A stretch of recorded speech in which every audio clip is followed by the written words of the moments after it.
Okay, Parak Gimel, Masechet Chagiga, we're in the final parak, and we are learning rules of purity, of tahor, of tahara. You have to be pure to eat the holy items of the Beit HaMikdash, and there's different levels of how pure you have to be. So the Kohanim and Leviim, they get a percentage of everybody's food, and that's how they eat. But the condition for them to eat it is they have to be really, really pure for it.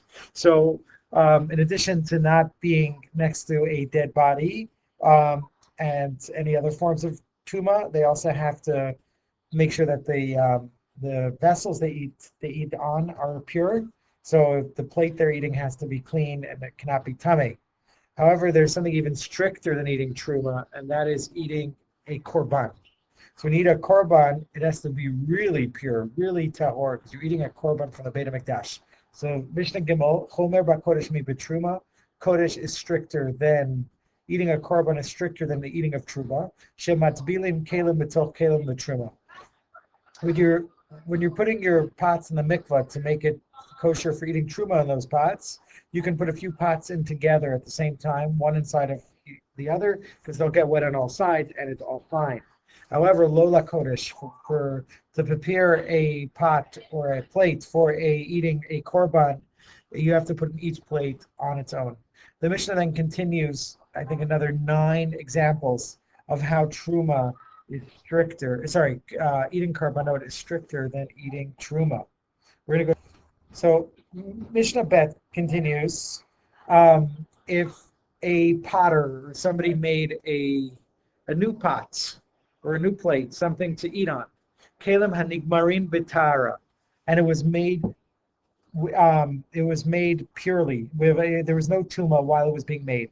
So the potter finished making the pot, and it's kosher. It is clean. It is tahor.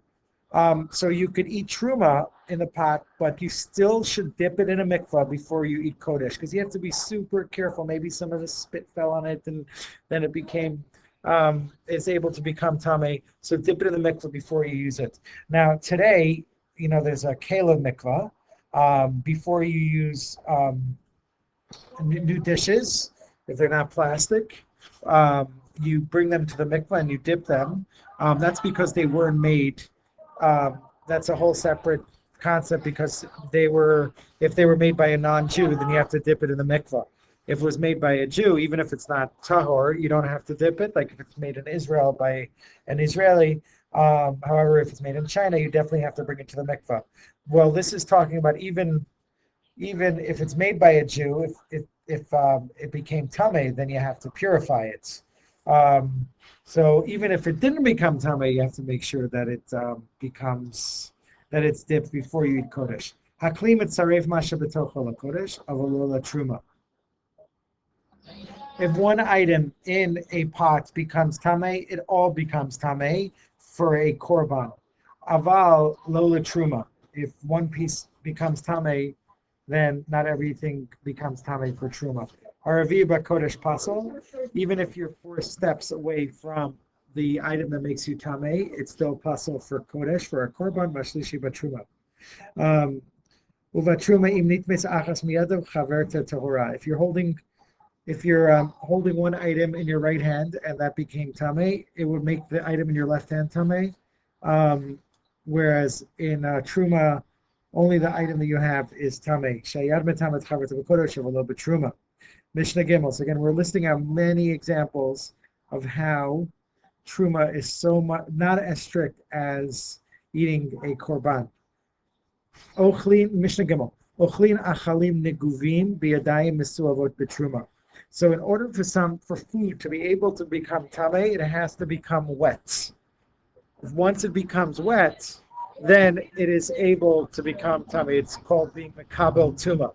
That's why at the Seder, before you eat your karpas, you dip it in salt water, and then it becomes wet. So you have to wash your hands so that you could so that it doesn't become tameh by touching your hands. However, if the food is completely dry and never got wet, then you could even use your dirty hands. You don't have to wash them first. Your hands don't have to become tahor. Avaloba kodesh.